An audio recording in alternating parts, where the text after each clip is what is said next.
Hello, all my subjects, and welcome to another episode of Subject Crypto. Today, we are going to be looking at the markets again.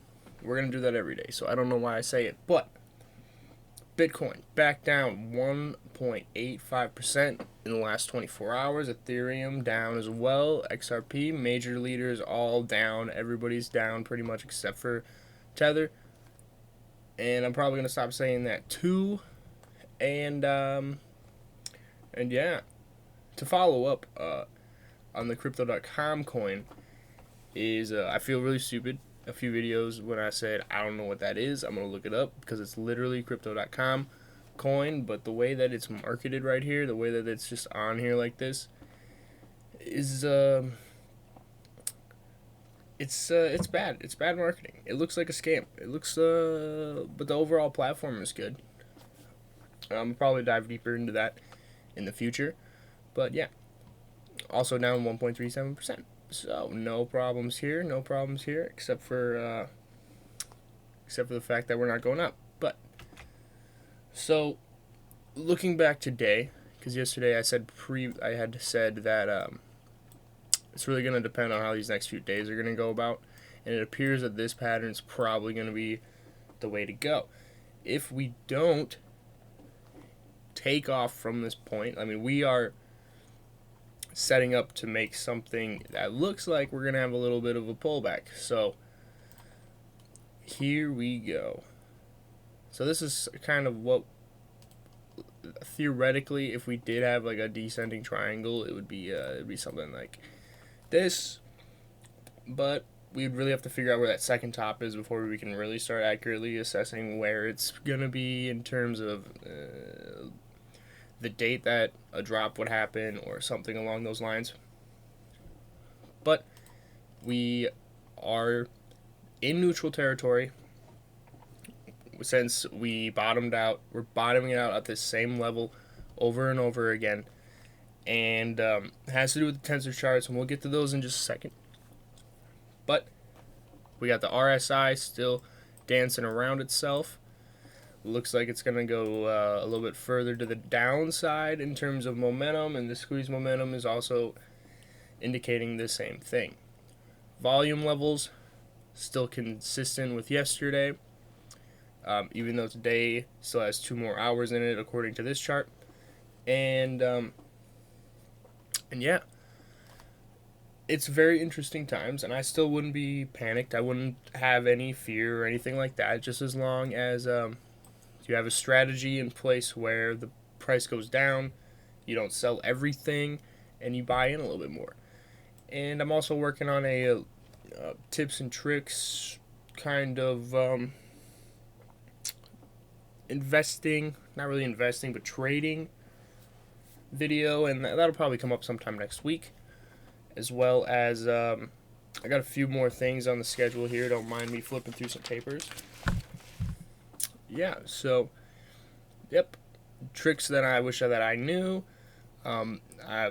banks and why I hate them, and these are all videos that are coming up in the future, so stick around for those. But enough of shilling my own content. In the next few days, if we don't get up here back in this range, it's which I think we would. I'm very confident that we would get back up in this range at least one more time before filling out the triangle, dropping down. And if we did drop down, I'm going to show you where I would expect us to be. Probably right there. We'll probably go back down here. In an ideal world, we'll just build support off of previous resistance and then just carry on our wayward son. So, going on, the tensor charts looking the same pretty much as yesterday. We still got big positions filled, actually a little bit less here filled here at the top, and we got big orders coming in again at the bottom. So it's going to be probably a little tricky to make it past this, unless a majority of them are sell orders. But assuming smart money, it is going to help us from falling all the way through the floor, back down to these previous levels here. So, tensor charts are still looking good. That is, I got one piece of information that I want to share. I didn't have it pulled up, but the Fed is back at it again. They are going to increase, their goal is to increase inflation and decrease unemployment levels before they change the interest rates. And that is very interesting. That's very interesting indeed. What does this mean? Essentially, it means that they would rather inflate the money and have the money worth less and less in order to get people back working, because the underlying economy needs people to work. It needs workers. It needs the working class in order to keep the gears turning, in order to keep the train moving, the capitalism train afloat. If it was a boat and a train at the same time, and it was continuing going, and then they would, as soon as they get those workers back into their jobs, they would be able to then manipulate the interest rate, in which, and we all know the interest rate is basically just how much you're paying for money.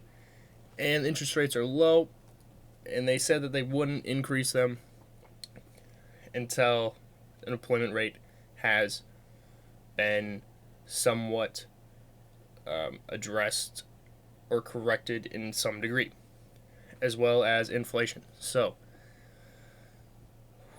that's a little spooky. The word inflation, every time they talk about inflation, and they just like brush it off as no big deal, and it's really just a big problem. But it's a disappointment. So, that is all I had for you guys today. I think it was a quite short one compared to the normal videos. I got the microphone doing microphone stuff correctly, and as soon as Best Buy and or Walmart have some webcams in there, I'll probably go pick one of those up so you guys can not seem like you're just looking at a screen and actually talking to me. And yeah, intro is coming tomorrow. Yep, it's coming tomorrow. Whether you guys like it or not, whether I like it or not, it's coming tomorrow. I can't go without an intro any longer. That being said, thank everybody for tuning in today. Stay strong out there. Excuse me. Stay strong out there. Don't focus on your portfolios too much. There's a lot more going on in the world. You can go outside. The weather's beautiful. You can do all kinds of stuff. So don't worry too much, at least just yet. But just hang in there. Have a great day wherever you are. Spreaded love from Subject Crypto to all of you. Peace out.